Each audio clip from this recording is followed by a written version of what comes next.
قال اللہ تبارک و تعالی ان الدین عند اللہ الاسلام سبحان ربک رب العزت عما یصفون وسلام علی المرسلین والحمد للہ رب العالمین اللہم صلی علی سیدنا محمد وعلی آل سیدنا محمد وبارک وسلم اللہم صلی علی سیدنا محمد وعلی آل سیدنا محمد وبارک وسلم۔ اللہ جل شانہ نے انسان کو بنایا، اللہ تعالیٰ نے انسان کو اپنے دست قدرت سے بنایا اور انسان کو اپنے ہاتھ مبارک سے بنایا۔ اللہ تعالیٰ نے اس کو بہت خوبصورت بنایا۔ لقد خلقنا الانسان فی احسن تقویم، اس کا قوام بہت خوبصورت رکھا، اور اس کا قوام اس لیے خوبصورت رکھا کہ اللہ تعالیٰ نے جتنی مخلوقات ہیں وہ اپنے لیے نہیں بنائی۔ یہ بھینس، یہ بیل، یہ مویشی، یہ اللہ نے انسانوں کے لیے بنائے، فرشتوں کے لیے نہیں بنائے، جانوروں کو جانوروں کے لیے نہیں بنایا، جانوروں کو انسانوں کے لیے بنایا۔ آپ دیکھ لیجئے، کسی ایک آپ ایک گائے کا دیکھ لیجئے، گائے کی اسکن آپ استعمال کرتے ہیں، کھال، اور اس کا دودھ آپ پیتے ہیں، اور اس کا جو لحم پروٹین ہے، گوشت بھی آپ لے لیتے ہیں، تو سارا کچھ ہڈیوں کا سوپ بنا لیتے ہیں۔ حتیٰ کہ لوگ وہ کیا کہتے ہیں، وہ جو اوجری ہوتی ہے اس کو بھی، حتیٰ کہ آپ کو یہ معلوم ہوگا شاید کہ سرجن جو ہے جب سرجری کرتا ہے تو جب زخم کو سیتا ہے تو ایک دھاگے سے سیتا ہے، اسے کہتے ہیں کیٹ گٹ۔ تو وہ جو ہے نا، جو انتڑیاں ہوتی ہیں نا، اللہ کی شان، وہ انتڑیوں سے بنتی ہے۔ انتڑیوں کے اندر ایک ایسی چیز ہوتی ہے، اللہ کی شان، سبحان اللہ و بحمدہ۔ یہ سارا نظام اللہ نے انسان کے لیے پیدا کیا۔ تو چونکہ اللہ تعالیٰ نے بندے کو اپنے لیے، تو اس کا قوام بہت اعلیٰ اور عرفان۔ اور پھر دیکھیے نا، ایک مثال دیتا ہوں آپ کو، آپ گھر بناتے ہیں بیچنے کے لیے، تو جیسا مرضی گھر بنا لیں، لوگوں کی ضرورت کے پیش نظر آپ، لیکن جب آپ اپنا گھر بناتے ہیں تو اپنا گھر آپ اپنی مرضی سے بناتے ہیں، اور اپنی مرضی کے ساتھ ساتھ آپ اپنا گھر، اپنی فیملی، بچیاں زیادہ ہیں تو زنانہ، اب 4 بچی ہیں، 4 بیٹی ہیں تو زنانہ پورشن زیادہ ہے، 2 بیٹے ہیں تو اس حساب سے، پھر آپ کی جو معاشرت ہے اس حساب سے۔ میں گھر میں انٹر ہوا کہ جب آپ اس گھر میں انٹر ہوں تو اس کی مین انٹرنس کے بعد جو اس کا آخری دور ہے وہ بھی نظر آ رہا ہے، یعنی تھرو آؤٹ گھر جو ہے نا اسٹریٹ ہے، اور اس کے اندر لاؤنج کی کیفیت ہے، تو اس میں پردے کی کوئی شکل بظاہر نہیں نظر آتی، لیکن وہ پھر اپنی ایک ذاتی معاشرت ہے۔ تو آدمی اپنے کپڑے اپنے مرضی سے بناتا ہے، اور جب اپنے لیے بناتا ہے تو اپنی مرضی سے بناتا ہے۔ اللہ جل شانہ نے انسان کو اپنے لیے بنایا۔ ان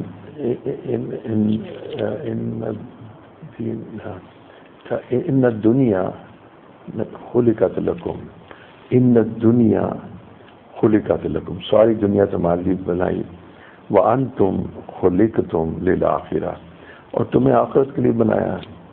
تو اب آپ ذرا تصور فرمائیں کہ جب وہ اپنے لیے انسان کو بنا رہا تھا تو اس کا قوام کتنا خوبصورت ہوگا۔ وہ اپنے لیے جو بنا رہا تھا، ہاں جی، تو اپنے لیے جو بنا رہا تھا تو اس کا قوام جو ہے کتنا خوبصورت ہوگا، اور وہ انسان کے اندر اللہ جل شانہ کی معرفت اور اللہ کی پہچان اور اس پہچان کی استعداد جو ہے وہ بھی موجود ہوگی. یعنی اللہ تعالیٰ نے انسان کے اندر ایک قوت ادراک پیدا کیا، اور وہ قوت ادراک کا استعمال اس چیز میں ہے کہ اللہ رب العزت اپنے رب کو پہچان لے.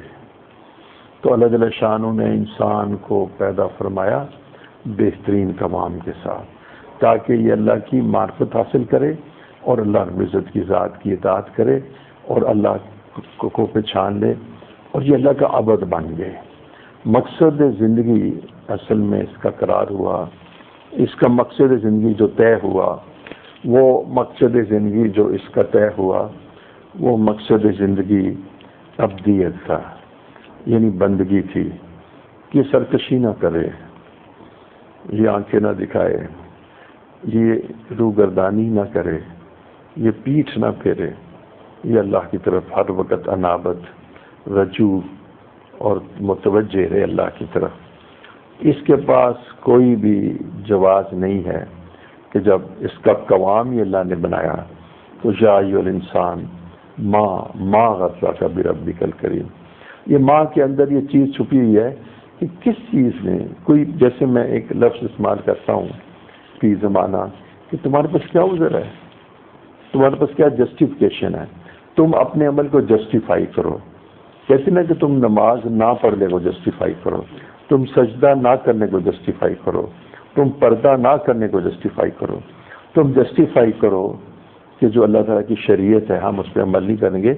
ماں ذرا کا تمہیں سرکشی میں کس نے ڈالا، تمہیں اللہ رب العزت کے بالمقابل کس نے کھڑا کر دیا، کس وجہ سے تم اللہ تعالیٰ کو اپنی پیٹھ دکھا رہے ہو، کس وجہ سے وہ اللہ جو تمہیں پکار ہے کہ میری طرف آؤ، تم اللہ کی طرف چل کر نہیں آتے. تو یا ایھا الانسان، تیرے پاس کوئی بھی جواز نہیں ہے، اس لیے کہ تیرا تو قوام ہی اللہ نے بنایا. الذی خلق کا قوام بنایا، فسوا کا برابر کیا، فعدل اعتدال پیدا کیا. اب اس کے بعد اللہ جل شانہ نے قوام بنانے کے بعد دیکھیں آپ نے روٹی کا آٹا گوندا تو وہ تو قوام ہو گیا.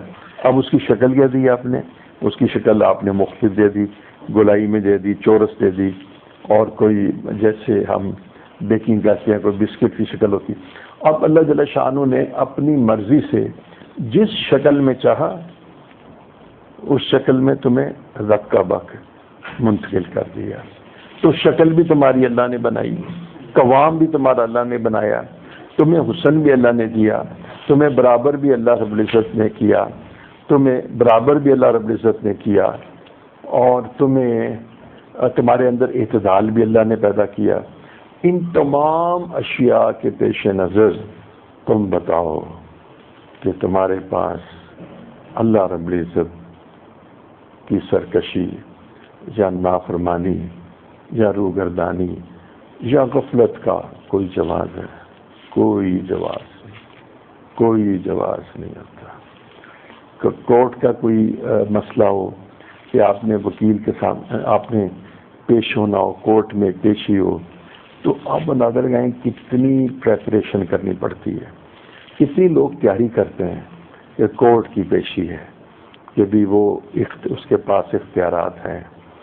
تو ہم ایک ایسے بندے سے جس کو اللہ جل شانہ نے اختیارات دیے ہیں اس کے سامنے پیش ہونے سے ڈرتے ہیں. تو جو رب ہے، جو اختیارات کا مالک ہے، اس کے سامنے ہم ڈٹائی اختیار کریں تو یہ جہالت ہے. میں مجبور ہوں اپنے مضمون کو اس پر منتج کرنے پر، کوشش کرتا ہوں کہ میں اس پہ زیادہ کلام نہ کروں، دل بھی دکھتا ہے، لیکن پھر میرا مضمون اس پہ آ جاتا ہے.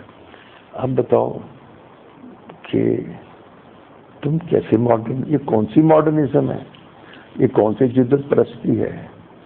اگر تم اپنے رب کو پہچانو تو تم قدامت پرست بن جاتے ہو. اگر تم رب کو سجدہ کرو اور آپ کی معرفت حاصل کرو اور آپ کی معرفت حاصل کر کے اپنی خواہشات نفسانی کو طے کر دو اور شریعت کو اپنے اوپر غالب کر دو. وَنَهَا النَّفْسَ عَنِ الْهَوَىٰ، اور اپنے نفس کو تم شہوات سے روکو. اب جی انجوائمنٹ سے کیسے روکا جا سکتا ہے؟ اب آپ نے تو جناب انجوائمنٹ سے روک لیا جائے تو آپ انجوائمنٹس کریں پھر. انجوائمنٹس کا آپ کو پتا کیا نتیجہ نکلا کہ کچھ لوگوں نے نا ایک جلوس نکالا، اور جلوس کہتے ہیں یا جو بھی ریلی نکالی، اور اس میں انہوں نے یہ کہہ دیا کہ چونکہ آزادی رائے ہے، انہوں نے کہہ دیا جی کہ میرا جسم اور میری مرضی۔ اس کے بعد کورونا آ گیا، سب مقید ہو گئے، سب نے پردے کر لیے، اب اپنی مرضی کیجیے، بزنس کولیپس ہو گئے، شاپس بند ہو گئیں، فیکٹریاں یعنی ڈاؤن سائزنگ کی وجہ سے کلوز ہو گئیں، تنخواہیں نہیں دی جا سکتی۔ تمہاری مرضی کیا؟ مرضی تو اللہ کی چلتی ہے۔ تو میں اس مضمون پہ مجبور ہو جاتا ہوں، چاہتا ہوں کہ اس پہ نہ زیادہ کلام کروں، لوگوں کو دکھ نہ پہنچے۔ لیکن اب آپ دیکھیے کہ یہ میں اس لیے کہتا ہوں کہ یہ ایک طبقہ بڑا افیکٹولی کام کر رہا ہے، آپ کچھ ایسے کمتری مبتلا کر رہے ہیں، حقائق کو توڑ مروڑ کر پیش کر رہے ہیں، اور جو سچ ہے اس کو باطل اور باطل کو سچ کر کے پیش کر رہے ہیں۔ آپ نبی کے، آپ کا قوام اللہ نے بنایا، آپ اللہ کی اطاعت کریں، اور اللہ کی اطاعت کرنے کے ساتھ جو آپ کی زندگی کی شکل پیدا ہوتی ہے وہ شکل ان کے نزدیک قدامت پرستی کی ہے۔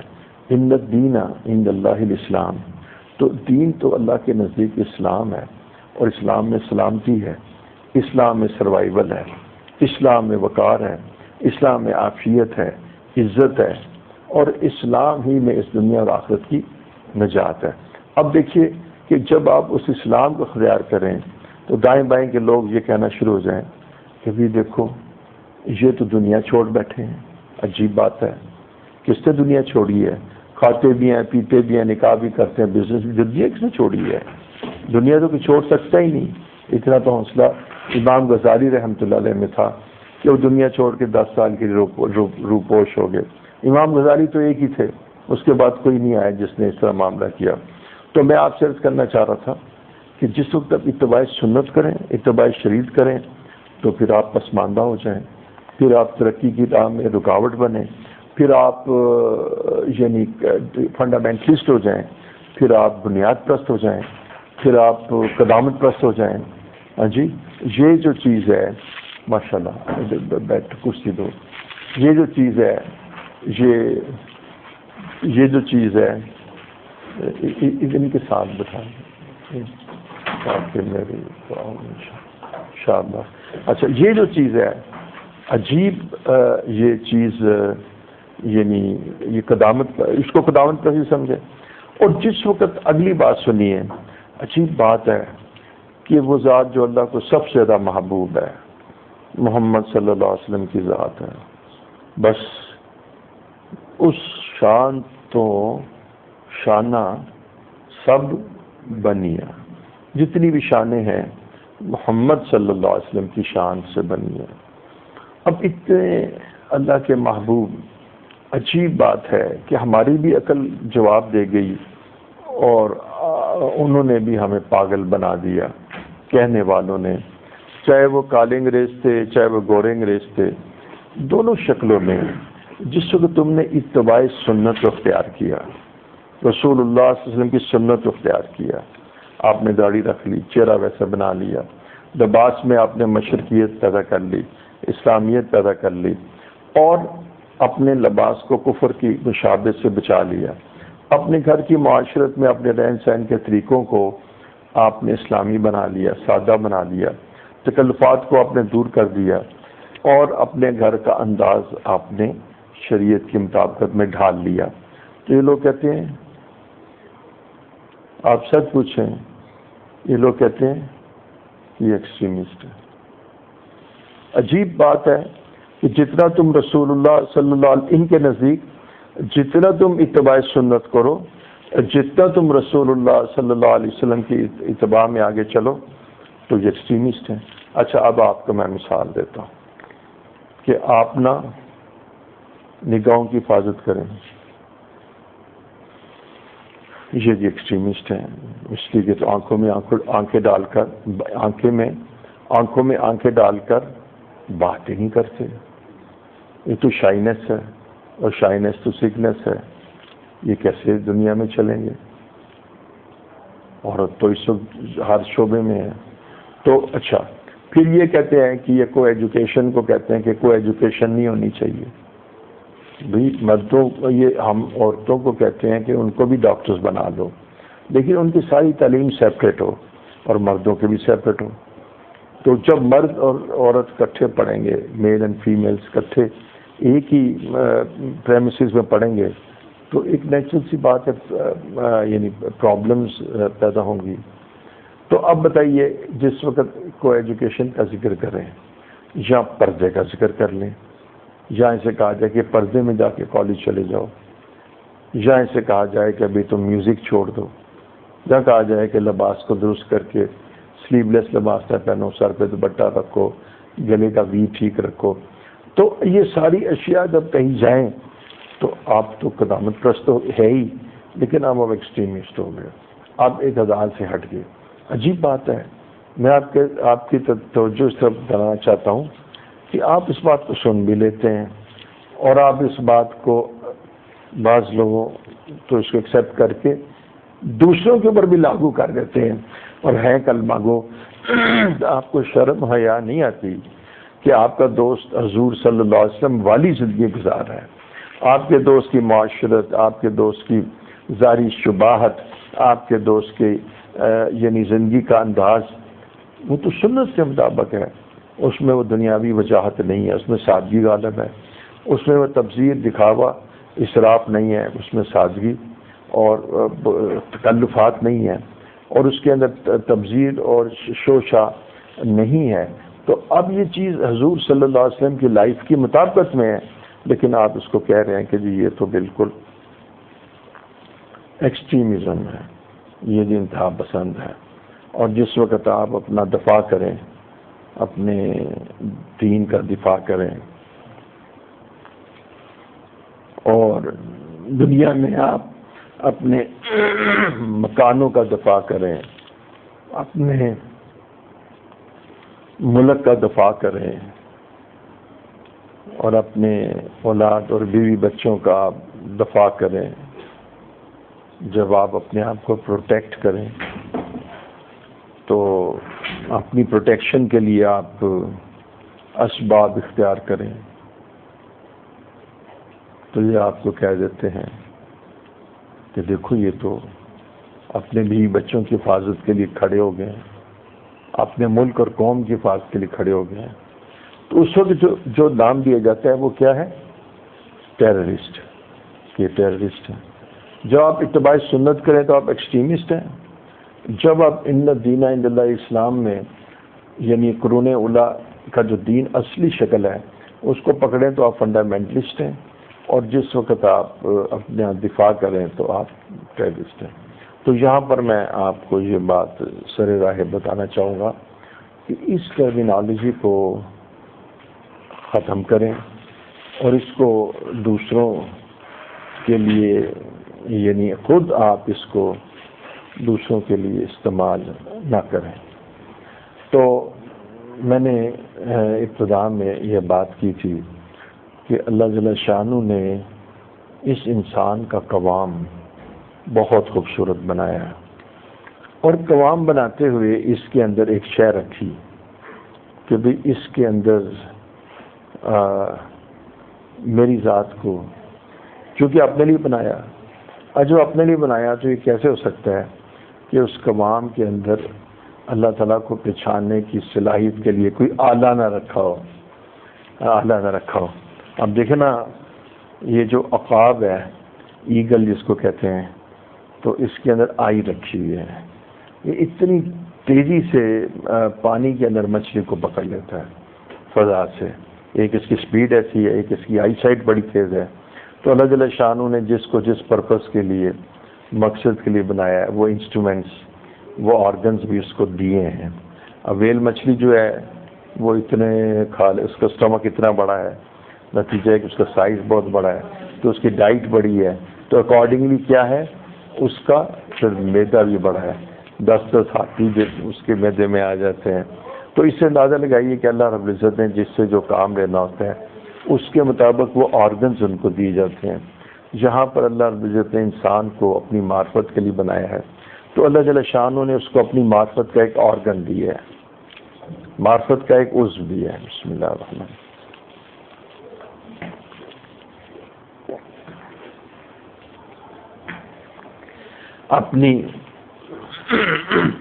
اپنی معرفت کا ایک عضو دیا ہے، اپنی معرفت کا ایک عضو دیا ہے۔ چلیے اس کی وضاحت کے لیے تھوڑا سا بات آسان ہے۔ اللہ تعالیٰ نے آپ کو دیکھنے کے لیے کیا دیا ہے؟ آنکھیں، سننے کے لیے کان، اور اللہ تعالیٰ نے آپ کو بولنے کے لیے زبان، اور سونگھنے کے لیے ناک، یعنی اسمیل، olfactory bulbs کہتے ہیں ان کو، وہ اللہ تعالیٰ نے آپ کو دیے ہیں، اللہ جل شانہ نے آپ کو دیے ہیں۔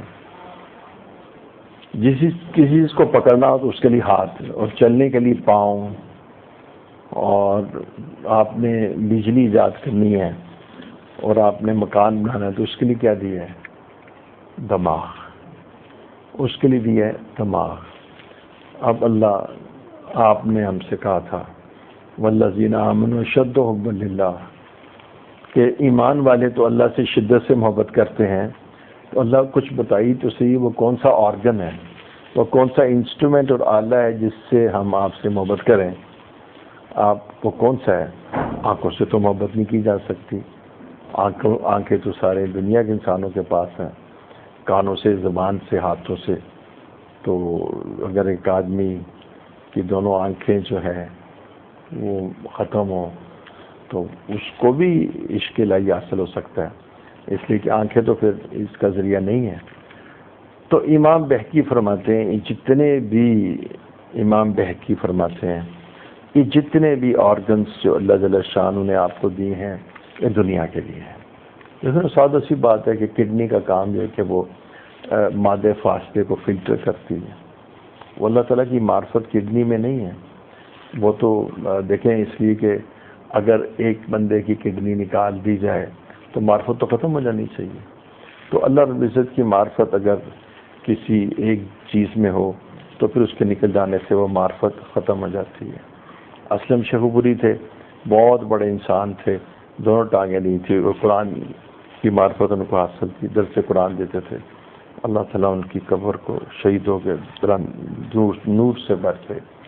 تو یہ جو معرفت ہے اس کے لیے اللہ جل شانہ نے اس کے لیے اللہ جل شانہ نے ایک عضو دیا ہے۔ تو اس کے اوپر بعض ائمہ حضرات نے لکھا ہے یہ جو قلب ہے نا، یہ اللہ جل شانہ نے اس انسان کے قوام کے دوران اس کے اندر قلب کا بھی قوام رکھا، اور یہ جو قلب ہے نا یہ آخرت کا عضو ہے، یہ عشق الہی کا عضو ہے، یہ عشق الہی کا برتن ہے، یہاں سے عشق چلتا ہے، یہاں سے اللہ تعالیٰ کی معرفت حاصل ہوتی ہے۔ معرفت کا تعلق دماغ سے نہیں ہے، معرفت کا تعلق قلب سے ہے۔ آدمی قلب سے انسان اللہ کو پہچانتا ہے، دماغ سے نہیں پہچانتا۔ جب پوچھا حضور صلی اللہ علیہ وسلم سے ایک صحابی نے کہ ایمان کہاں ہوتا ہے تو قلب کی طرف اشارہ فرما کے کہا کہ یہاں پر ایمان ہوتا ہے، قلب کی طرف۔ تو ایمان قلب کی طرف ہوتا ہے، اور جب قلب میں ایمان ہے تو عشق الہی بھی ادھر ہی ہوتا ہے، تعلق معاملہ بھی قلب میں ہوتا ہے، سلوک بھی قلب کا سفر ہے کہ قلب جس وقت اللہ سے جڑ جاتا ہے تو بندہ اللہ سے جڑ جاتا ہے، اور دماغ تو چیزوں کو کنٹرول کرتا ہے۔ تو ہم نے اپنے دل کو جو ہے نا اس کو سنبھالنا ہے، ہم نے اپنے دل کو سنبھالنا۔ جب ہم اپنے دل کو سنوار لیں گے تو اس قلب کے ذریعے سے نا پھر ہمیں اللہ جل شانہ کا دیدار ہوگا۔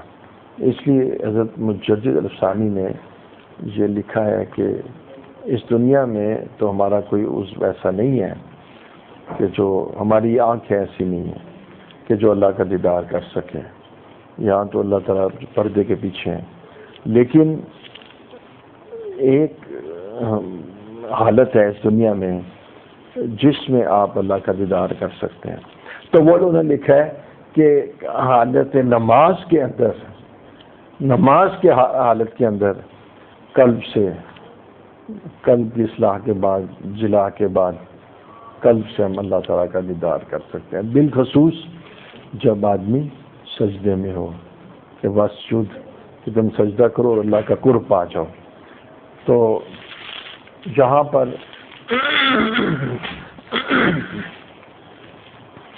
بسم اللہ الرحمن الرحیم، جو بات آپ کو بتانا چاہ رہا ہوں وہ اہم ہے کہ جتنے بھی اعضاء ہیں، یعنی آپ میری گفتگو میں جو میں نے پہلے تو قوام بتایا کہ اللہ نے بنایا، دوسرا یہ ہے کہ جب آدمی کوئی چیز کسی اور کے لیے بناتا ہے تو آرڈر پہ اس کی مرضی کے مطابق بناتا ہے، لیکن جب وہ اپنے لیے بناتا ہے تو وہ اپنی مرضی کے لیے بناتا ہے. اب یہ سارے جو جانور اور سارے نباتات یہ اللہ تعالیٰ نے انسان کے لیے بنائے، اپنے لیے نہیں بنائے. جب انسان کو اپنے لیے بنانا تھا تو اس کے اندر ایک ایسی چیز رکھی کہ جس کی ذریعے سے انسان اللہ تک رسائی کر سکے، اس چیز کا نام قلب ہے. اور ایک ایسی نگاہ رکھی کہ جس سے اللہ کی معرفت حاصل کرے، اس چیز کا نام قلب کی آنکھ ہے. تو یہ قلب کی آنکھ سے انسان اللہ کو دیکھتا ہے. تو اب صرف اس بات کو آپ سامنے رکھیں، وہ بات یہ ہے کہ تمام کے تمام عضو، یہ سارے کے سارے عضو اللہ جل شانہ نے بنائے ہیں اس دنیا کے لیے، اور اس قلب کو بنایا ہے آخرت کے لیے. تو اس لیے امام بہقی لکھتے ہیں کہ یہ جو قلب ہے نا، یہ صرف اور صرف آخرت کا عضو ہے، یہ آخرت کا عضو ہے بس. اس لیے اگر آپ گاڑی چلاتے جائیں تو گاڑی دماغ سے چلتی ہے، آپریشن تھیٹر میں ہو تو گاڑی آپریشن دماغ سے ہوتا ہے، قلب سے نہیں ہوتا آپریشن، قلب سے نہیں آپریشن ہوتا. سرجن کو دماغ استعمال کرنا ہوتا ہے. اگر قلب سے آپریشن ہوتا تو کوئی کرسچن و ہندو جن کے پاس قلب ہے ہی نہیں وہ آپریشن نہ کر سکتے. تو آپریشن ہوتا ہے دماغ سے. اچھا، اسی وجہ ہے کہ آدمی دنیا کے تمام کام کاج کرتے ہوئے اور تمام دنیا کی اشیاء کے اندر مشغول اور مبتلا ہوتے ہوئے جو قلب ہے نا وہ اللہ کے اندر ڈال سکتا ہے، وہ اللہ کی محبت اور توجہ میں ڈال سکتا ہے. یعنی آپ کپڑا بیچ رہے ہوں اور مارکیٹ میں بیچ رہے ہوں اور قلب اللہ رب العزت کی یاد میں ملوث ہو، اور آپ لوگوں سے ریٹ طے کر رہے ہوں، میٹر سے کپڑا ناپ رہے ہوں، لیکن دل میں اللہ کی یاد غالب ہو. لہذا یعنی یہ وہ کیفیت ہے کہ جس کا تعلق صرف ایک عضو کے ساتھ ہے اور وہ قلب ہے. تو جسم تو سارا بنایا کہ اس کے اوپر دین کو نافذ کیا جائے، اعضاء جوارے سے نماز پڑھی جائے اور ظاہری اللہ جل شانہ کے احکامات پورے کیے جائیں. لیکن اپنی معرفت کے لیے اللہ تعالیٰ نے انسان کا قلب بنایا. تو قلب اللہ تعالیٰ کی معرفت کا عضو ہے، اللہ کی پہچان کا عضو ہے. اور قلب کے بغیر انسان کی روح کی اور باطن کی موت ہے. یہ میری گفتگو کا ایک حصہ ہے. اب دوسرا حصہ میں عرض کرتا ہوں کہ اس وقت سب سے زیادہ جو ہم نے مجروح کیا ہوا ہے، انجر کیا ہوا ہے، خراب کیا ہوا ہے، قلب کو کیا ہوا ہے. آپ کو میں بتاتا ہوں ہمارا قلب کیا ہے. سچ پوچھئے یہ الفاظ میں نا بالکل الا ماشاء اللہ کہ جن کو اللہ تعالیٰ جن پہ رحم فرمائے، جن پر اللہ، یہ قلب جو ہے نا یہ ڈسٹ بین ہے، ہر قسم کی ڈسٹ اس میں ڈال دو بس. وہ قلب جو خالص اللہ رب العزت کے لیے تھا تو اس کے اندر دنیا کی ڈسٹ، لوگوں کا انتقام اور تخیلات اور تصورات، شہوات، سونے چاندی کی محبت، پلاٹوں کی محبت، اشیاء کی محبت، یہ ساری اس قلب کے اندر پڑی ہوئی ہے اور اس قلب کو زنگ لگ گیا ہے. اس لیے ارشاد فرمایا کہ دعا پڑھتے رہو، ربنا لا تزغ قلوبنا بعد اذ ہدیتنا. تو یہ قلب کی حفاظت بہت ضروری ہے. یعنی دیکھیں سب سے زیادہ قیمتی عضو کیا ہے؟ قلب. سلوک کا کیسے طے ہوگا؟ قلب. ایمان کا ہوگا؟ قلب. عبدیت اور بندگی اور عاجزی اور تواضع کی اصل کیفیت کہاں ہوتی ہے؟ قلب میں ہوتی ہے. اعضاء و جوارے سے عبدیت کے اعمال ادا کرتے ہیں اور عبدیت کی کیفیت قلب کے اندر راسخ ہوتی ہے. یہ جو زاری اور تذلل ہے اور یہ جو عاجزی اور طاعت ہے، یہ ساری کیفیات قلب کی کیفیات ہیں. اس لیے ایک قرآن مجید میں جب ایک قوم نے انکار کیا قومن امین انہم کانو قومن امین، ٹھیک بنا، انہو کانو قومن امین، یعنی دیکھیں یہ جو ہے نا امین سے مراد ہے اندھا، اور اس کی تفسیر میں لکھا ہے کہ وہ 8 لاکھ تھے، وہ افراد 8 لاکھ تھے. تفسیر میں مجھے یاد پڑا میں نے کہ وہ جو جس کے بارے میں کہا گیا کہ ایک اندھی قوم تھی، تو اب 8 لاکھ لوگ بلائنڈ تو نہیں تھے، یعنی وہ کوئی ان کی آپٹک نروز نہیں تھیں یا ان کا کوئی ریٹینا نہیں تھا، یہ بلائنڈ تو نہیں تھے، یہ بلائنڈ تو نہیں تھے. تو اس میں ہے کہ ان کے قلب بندے تھے. اس لیے اللہ جل شان ان کفار کے بارے میں کہ سمن بکمن عمین، کہ اندھے ہیں، گونگے ہیں، بہرے ہیں، لیکن قرآن اسی بارے میں کہتا ہے کہ آنکھیں اندھی نہیں ہوا کرتی، دل اندھے ہوا کرتے ہیں، دل اندھے ہوتے ہیں. اس لیے فرمایا کلا بل ران علی قلوبہم ما کانوا یکسبون، کرتوتوں کی وجہ سے دلوں کے اوپر کفر اور شرک کا، تکبر کا ایسا میل جمع کہ ان کے پتھر، ان کے قلب جو ہے بالکل ان کے اوپر سیاہی آ گئی، ان کے اوپر زنگ چڑھ گیا، ران، یعنی کہ اب وہ پہچان ہی نہیں سکتے اللہ کی ذات کو، حقیقت تک پہنچ نہیں سکتے. تو قلوب کی اصلاح جو ہے یہ تصوف کا اصل مضمون ہے.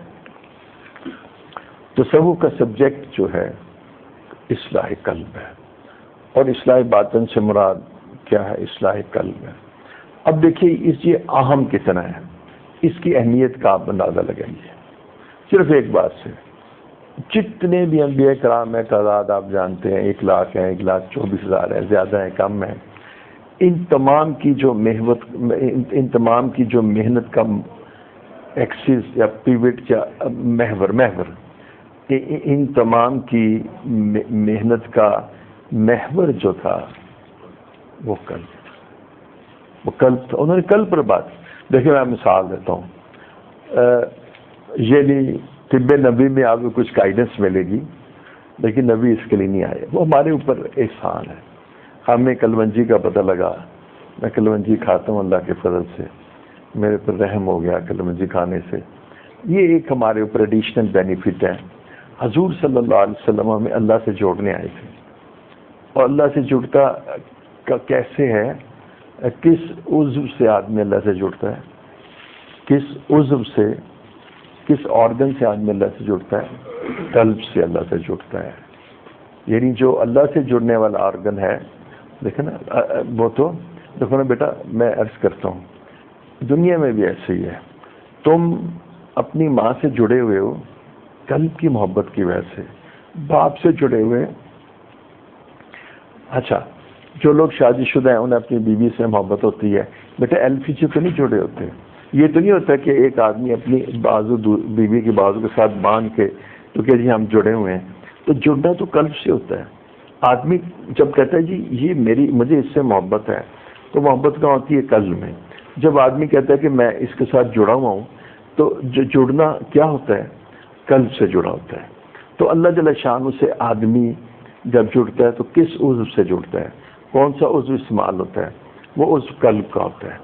اس لیے ایمان بھی ہاں ہونا قلب میں ہوتا ہے. تو یہ جو قلب ہے نا، اس کو ہم نے چھوڑ دیا ہوا ہے. اس لیے ہم نے کہا بھی آپ عربیت تو سکھلاتے ہو اور ابدیت نہیں سکھلاتے، تو عربیت کی ضرورت تو بے حد ہے. ہم نے خواہش کیا کہ پورے پنجاب میں عربیت پھیل جائے، تو عربیت کی ضرورت ہے. لیکن عربیت بدون ابدیت، بغیر ابدیت کے اور بغیر بندگی کے، تو یہ تو ایسی ہو گیا کہ جیسے اسرائیل کے یا فلسطین کے یا سوڈان کے یا دوسرے اردن کے جو یہودی اور نان مسلمز ہیں وہ عربک لینگویج جانتے ہیں، اور بعض اس میں بعض اس میں ایسے بھی ہیں جیسے کہ علماء کو معلوم ہے، مجھے اس کا نام نہیں یاد آ رہا، کہ اس وقت جو عربی لغت کی جو سب سے بڑی ڈکشنری لکھی گئی ہے، عربی لغت کی جو سب سے بڑی ڈکشنری لکھی گئی ہے عربی لغت کی، وہ کرسچنز ہیں، وہ یہودی ہیں، وہ غیر مسلم ہے. لینگویج ہے نا. دیکھیں نا، حضور صلی اللہ علیہ وسلم عرب میں تشریف لائے. عرب کے اندر جو ہر دور میں جیسے کوئی ایسے چیزیں ہوتی ہیں جس پر ان کو اپنے پر ناز ہوتا ہے. وہ ہمیں تو اجمی کہتے تھے، گونگا کہتے تھے، خود کو عربی کہتے تھے. اور حضور صلی اللہ علیہ وسلم نے ارشاد فرمایا کہ اجمی کو، عربی کو ادمی پہ کوئی فضیلت نہیں، اس لیے کہ وہ اپنے اہل زبان اور شاعری کمال درجے کی ہوا کرتی تھی. تو یہ اس زمانے کا، جیسے حضرت عیسیٰ علیہ السلام کے زمانے میں میڈیسن کمال درجے کا تھا، اور ادھر جادوگر کا مسئلہ تھا. موسیٰ علیہ السلام میں تو موسیٰ علیہ السلام کو وہ فن دے دیا گیا کہ وہ ان کے آسان سارے جادو کو ختم کر دیا. حضور صلی اللہ علیہ وسلم کو اللہ جل شانہ نے ایک بہت بڑا موضوع دیا، قرآن، اور کہا لاؤ اس کے مثل کوئی صورت یا کوئی ایک آیت لاؤ، انکمپلیٹ یا کمپلیٹ.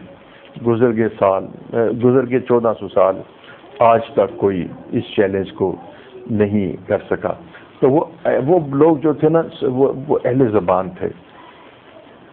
اب اس کی مثال آپ کو میں دیکھوں کہ میں نے آج پوچھا 2-4 دن پہلے، 2 ہفتے پہلے میں نے پوچھا کہ جب میں پڑھ رہا تھا تو اس وقت صبا مولکہ جو تھی وہ بھی پڑھائی جا رہی تھی. تو اس کے اندر جو اشعار ہیں وہ مطلب اس زمانے کی جو آپ کہہ سکتے ہیں کلاسیکل عربک لینگویج ہے نا، یا اس کو کہتے ہیں بعض کا زمانے کا سلینگ سے مراد ہے کہ اس زمانے کی جو لوکل وہاں جو لینگویجز ہوتی تھی اس میں وہ سلینگ لینگویج بھی ہے اور کلاسیکل عربک لینگویج بھی پائی جاتی ہے. تو وہ آج بھی میں نے پوچھا ان کا، جی آج بھی پڑھاتے ہیں. ایسے ہی ہے نا، آج بھی ہمارے یہاں پڑھاتے ہیں. تو اس کے اندر اشعار کے اندر کچھ اس قسم کی اشیاء ہیں کہ جو ذرا یعنی حد سے تجاوز ہو گئی ہیں، لیکن چونکہ اس کی زبان بڑی زبردست ہے تو اس کی زبان دانی کے لیے وہ یہ سکھلاتے ہیں.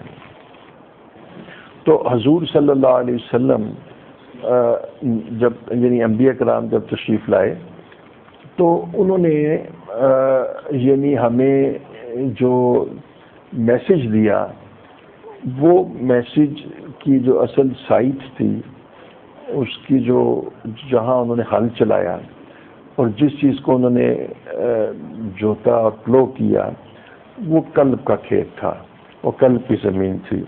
اس زمین کو انہوں نے پلو کر کے تو اس کے اندر اللہ جل شانہ کی معرفت کا، اللہ کی توحید اور وحدانیت کا بیج ڈالا. تو یہ وہ جگہ ہے قلب کہ جس کی اصلاح کے لیے آتے رہے. اچھا، میں عرض کرنا چاہ رہا تھا کہ ظاہری طور کے اوپر جیسے ہم نے جو میڈیکل کی کچھ چیزیں ہمیں طب نبوی سے پتہ کرتی ہیں، لیکن یہ آبجیکٹو نہیں تھا آپ صلی اللہ علیہ وسلم کا. یہ تو افادیت تھی جو ہمیں پتہ لگ گئی کہ کلونجی میں اور قرآن نے زیتون کا ذکر کر دیا، اور یہ اللہ تعالیٰ کی نعمتوں کے ضمن میں یہ چیزیں پتہ لگ گئی. اصل مقاصد جو تھے وہ اللہ کے ساتھ جوڑنے کے، اللہ کی معرفت کے تھے. اچھا، پھر دیکھیے کہ حضور صلی اللہ علیہ وسلم ایگریکلچر سکھانے نہیں آئے تھے، زراعت سکھانے نہیں آئے تھے. تو انہوں نے ایگریکلچر اور زراعت کو کے لیے کس چیز پر اعتماد کیا گیا؟ انسان کی عقل پر، کہ اس کی عقل اتنی ایڈیکویٹ ہے اور اس کی عقل اتنی وافر ہے کہ وہ اپنی عقل کو استعمال کر کے ہل بھی بنا لے گا، ٹریکٹر بھی بنا لے گا، ٹیوب ویل بھی بنا لے گا، پانی بھی نکالے گا، نہری نظام ایریگیشن کا سسٹم بھی وہ قائم کر لے گا، اور اس کے ساتھ فصلوں کو پانی بھی دے لے گا، حتیٰ کہ سیڈز کی کوالٹی بھی ڈیولپ کر لے گا، حتیٰ کہ بریجز یعنی یہ پلوں کے اوپر جو کراس نہروں اور کو کراس دریاؤں کو کراس کرنے کے لیے کیا کرے گا، یعنی پل بنائے گا، اور اس کے ساتھ ساتھ دیکھیں وہ بھی کرے گا، کشتیاں بنائے گا، شپس بنائے گا. یہ ساری چیزیں جو ہے نا اس میں تو دیکھیں انجینئرنگ کے لیے بھی نبی نے کوئی گائیڈنس نہیں دی، اور دیکھیں میڈیکل سائنس کے لیے بھی کوئی گائیڈنس نہیں دی، اور یعنی آرکیٹیکچر کے لیے کوئی گائیڈنس نہیں دی، اور کسی بھی فیلڈ میں کوئی گائیڈنس نہیں دی۔ گائیڈنس دی تو انسان کو یہ گائیڈنس دی کہ وما خلقت الجن والانس الا لیعبدون، کہ میں تمہیں اللہ سے جوڑنے آیا ہوں، اور چونکہ اللہ نے قوام بہت تمہارا عمدہ بنایا ہے، اور اس قوام کے بناتے وقت اللہ نے اس میں قلب رکھا ہے، اور قلب ایک ایسا عضو اور آلہ ہے کہ جس کے ذریعے سے تم اللہ کی معرفت حاصل کرتے ہو، تو میں تمہارے قلب کو ڈیولپ کرنے آیا ہوں، میں تمہارے قلب کو بنانے آیا ہوں، اور تمہیں اللہ تعالیٰ سے جوڑنے آیا ہوں، اور تمہارا جو اللہ کے ساتھ جوڑنے کا جو آلہ ہے، آرگن ہے، وہ انسانی تمہارے سینے میں جو قلب ہے۔ تو اس قلب کی ہم نے اصلاح کرنی ہے، اس قلب کو ہم نے صاف رکھنا ہے۔ ہم نے اس قلب کو خراب کر رکھا ہے، اس قلب کے اندر دنیا کی محبت، غیر کی محبت ڈالی ہوئی ہے، اس قلب میں بعض قد حبس ہے، لالچ ہے، اور بعض قد بغض اور کینہ ہے، اور بعض قد تکبر اور ریا ہے۔ یہ رذائل اس قلب کی زمین کو اس طرح تباہ کر دیتے ہیں جیسے فرٹائل لینڈ، زرخیز زمین کو سیم اور تھور سے، یعنی سیم اور تھور سے تباہ کر دیا جاتا ہے۔ میں نے دیکھا جی کہ بعض لوگوں کی زمینیں اللہ کی شان، اور کئی ایکڑ زمینیں ہیں، 200 300 ایکڑ زمینیں ہیں، اور کہنے لگے کہ یہ زمین کسی کام کی نہیں، فصل کے اعتبار سے اتنی سیم ہے، اتنی تھور ہے، وہ اس کے اندر سلفیٹس اور فاسفیٹس یہ چیزیں نکلتی ہیں، بیج کو بالکل تباہ کر جاتی ہیں، بیج کو حشر کر دیتی ہیں، بیج پنپتا ہی نہیں ہے۔ یہ سیم تھور کی زمین میں کوئی بیج نہیں ٹھہرتا۔ جس وقت اس قلب کے اندر یعنی گناہوں کی کثرت کی وجہ سے، انسان کے کرتوتوں کی وجہ سے ران سیم تھور لگ جاتا ہے، تو پھر اس میں اللہ رب العزت کی محبت کا بیج پنپتا نہیں، عشق الہی کا بیج پنپتا نہیں، ذکر اللہ کا بیج پنپتا نہیں ہے۔ پھر یہ جو ہے نا، پھر اس کے لیے ہلاکت ہے، پھر یہ کفر کی حالت میں، اور پھر یہ وہی ہے کہ اللہ جل شانہ نے کچھ لوگ سعید ہیں، بڑا ہی ڈر لگتا ہے، بڑا ہی کپی آتی ہے کہ اللہ تعالیٰ کی بارگاہ میں کچھ لوگ سعید ہیں اور کچھ لوگ شقی ہیں۔ پھر یہ وہ شقاوت قلبی ہے کہ جو ان کی تقدیر اور مقدر میں لکھی جا چکی ہے، اور یہ بہت ہی پریشان کن یہ حالت ہے کہ قلب کو ویران کر دیا۔ اب ان کو کوئی ہدایت اور قرآنی آیات جب ان تک پہنچتی ہیں تو ان کے دل مردہ ہیں، ان کے دل ختم ہو چکے ہیں۔ تو اس وقت کہیں ایسا نہ ہو کہ ہمارے ساتھ بھی، کیونکہ یہ واقعہ آپ نے سنا ہوگا کہ حسن بصری رحمۃ اللہ علیہ سے جب کسی نے کہا حضرت ہم آپ کا درس سنتے ہیں، اندازہ لگائیے حسن بصری تابعی ہے نا، تو آپ کا درس سنتے ہیں تو ہمارے قلب پر اثر نہیں ہوتا، اثر ہی نہیں ہوتا، تو ہمارے دل جو ہے نا وہ سو گئے۔ اس پر حضرت حسن بصری نے اس کو تبدیل کیا، یعنی کہ یوں نہ کہو کہ تمہارے دل سو گئے، بلکہ یہ کہو کہ تمہارے دل مو گئے، مر گئے۔ تو پھر اس کی وضاحت بھی فرمائی کہ دیکھیں نا، ایک آدمی سویا ہو، آپ اس کو پانی کی بالٹی ڈالیں تو اٹھ جاتا ہے نا، اور جو مرا ہوا وہ نہیں اٹھتا۔ تو جس وقت حدیث اور قرآن سے سنایا جائے، اور اگر تم سوئے ہوئے ہو تو تم حدیث اور قرآن سے اٹھ جاؤ گے، اور اگر تم حدیث اور قرآن سے بھی نہیں اٹھتے تو تمہارے دل مرے ہوئے ہیں۔ اس چیز کو آپ سامنے رکھیں کہ کیا آیا آج شہر لاہور کے اندر جب قرآن کی آیات سنتے ہیں، پڑھتے ہیں، تو دلوں میں کوئی تحریک نہیں پیدا ہوتی، کوئی خوف اور خشیت نہیں پیدا ہوتی، جبکہ صحابہ کرام کی تعریف قرآن مجید نے کی ہے کہ جس وقت وہ ان کے سامنے اللہ جل شانہ کا نام آتا ہے، یعنی جب ان کے سامنے قرآن پڑھا جاتا ہے، جب حق ان پر واضح ہوتا ہے، حق سے مراد جہاں قرآن ہے، جب قرآن، تو ان کی آنکھیں جو ہے نا ابلنا شروع ہو جاتی ہیں، آنسوں سے ان کی آنکھیں حق کو تسلیم کرنے کی وجہ سے، اور اس کا معنی ہے کہ معرفت الہی کی وجہ سے، یعنی اللہ کی ان کو قرآن سے معرفت الہی جو حاصل ہوتی ہے، اس معرفت الہی کی وجہ سے ان کی آنکھیں ابلنا شروع ہو جاتی ہیں. اور یعنی اللہ، بعض لوگ واقعات ہیں کہ قرآن کی آیات پڑھ کے بے ہوش ہو جاتے تھے، بعضوں پہ لفظ طاری ہو جاتا تھا. ہمیں اثر نہیں ہوتا، اس لیے کہ قرآن قلب سے سنا جاتا ہے، قلب سے پڑھا جاتا ہے، قلب سے دیکھا جاتا ہے. اس کی تاثیر قلب پر ہے، اس کی تاثیر قلب سے ہوتی ہے. اور یہ جو اللہ تک رسائی قلب سے ہوتی ہے. سالک جو سفر طے کرتا ہے قلب سے، سلوک جو ہے قلب کا سفر ہے. تو قلب کی اصلاح سب سے بڑی ہے. تو میں یہاں پر ایک بات عرض کر رہا تھا کہ انبیاء کرام نے اپنی محنت کا محور جو رکھا وہ انسان کا قلب ہے. اور دوسرا میں نے اس کی نفی کی کہ انبیاء کرام نے کسی اور چیزوں کے بارے میں، ایگریکلچر یا میڈیکل سائنسز، کسی کے بارے میں کوئی گائیڈنس نہیں تھی. اور یہ گائیڈنس تھی کہ قلب کو اللہ سے کیسے جوڑا جائے اور اللہ سے تعلق کیسے حاصل کی جائے، اور اس تعلق کی کیفیت کو عبدیت اور بندگی کی کیفیت قرار دیا گیا. اور بندگی کے اعمال اللہ جل شانہ نے مرتب فرمایا. قرآن اور حدیث سے ہمیں معلوم ہے، جس کو فقہ کہتے ہیں، اسلامی فقہ. اسلامی فقہ میں اپنے اعضاء و جوارح پر اللہ رب العزت کے پسندیدہ اعمال کو اپنے اعمال پر جاری کرنے کو کہتے ہیں.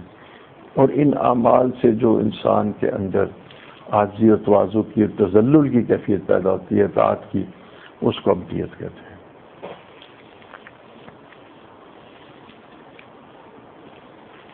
تو اس قلب کی حفاظت کرنی ہے.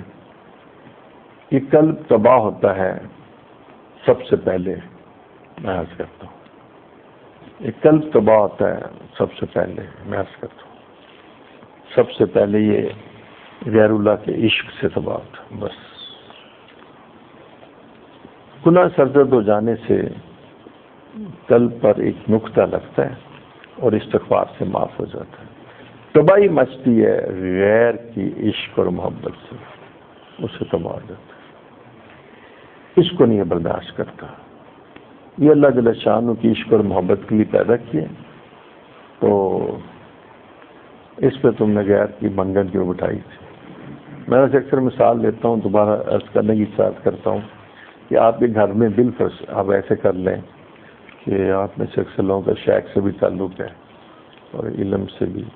مثال کے طور پہ آپ نے ایک عالم سے دین حاصل کیا، پھر آپ ان سے بیعت ہو گئے، تو آپ کے شیخ بھی ہو گئے، تو حدیث کے استاد بھی ہو گئے، آپ کے شیخ ہو گئے، تو بہت ہی مقدس ہو گئے نا.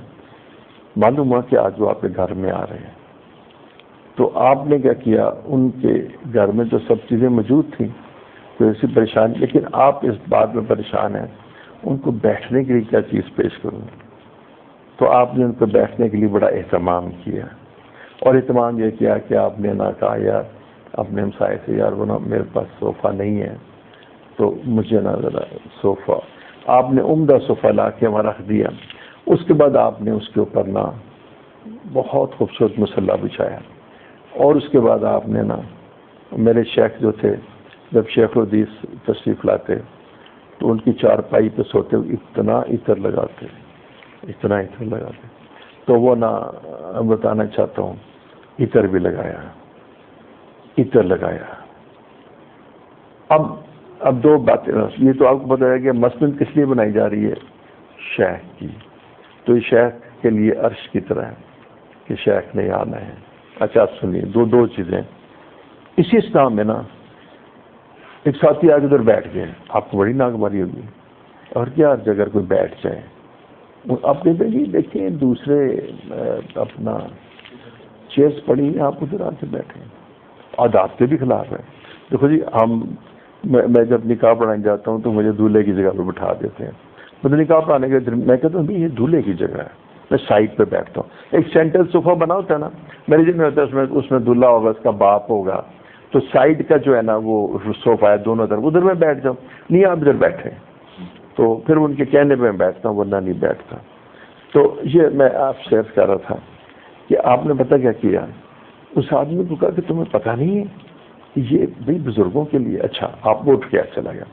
اب مثال کے طور پہ میں آپ کو ایک اور دوسری شکل بتاتا ہوں.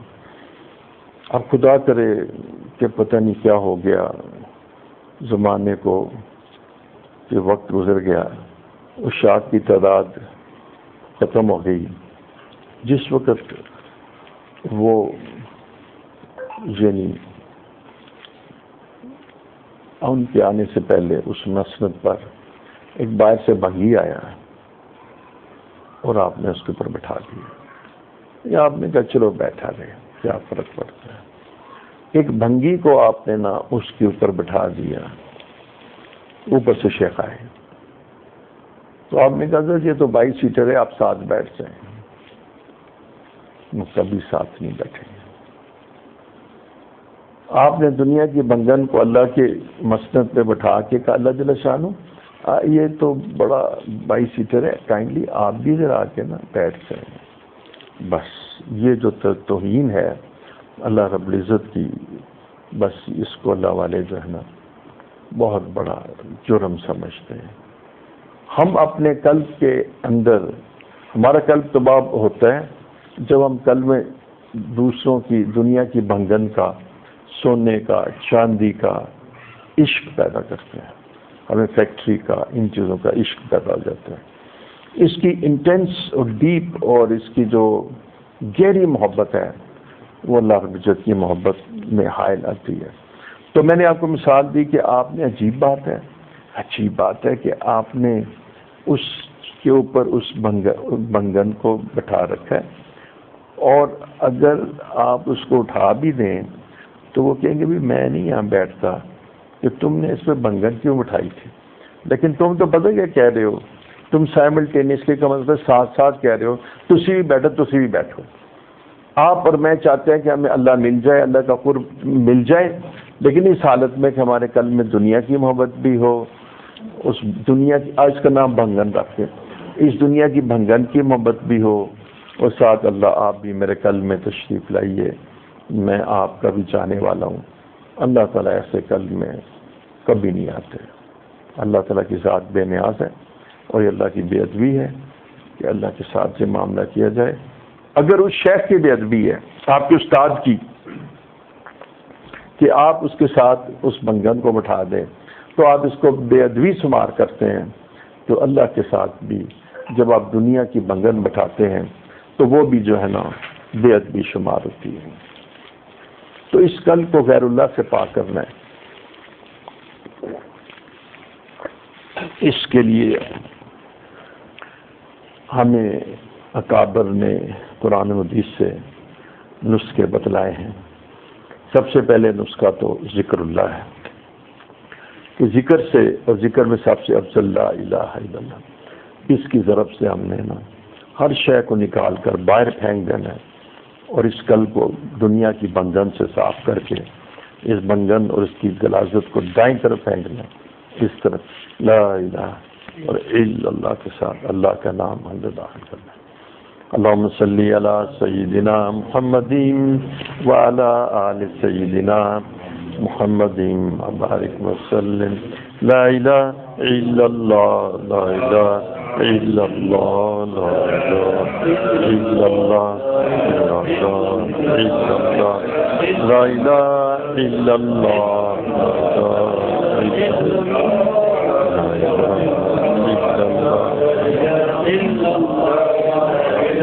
لا الہ الا اللہ، لا الہ الا اللہ، پیارے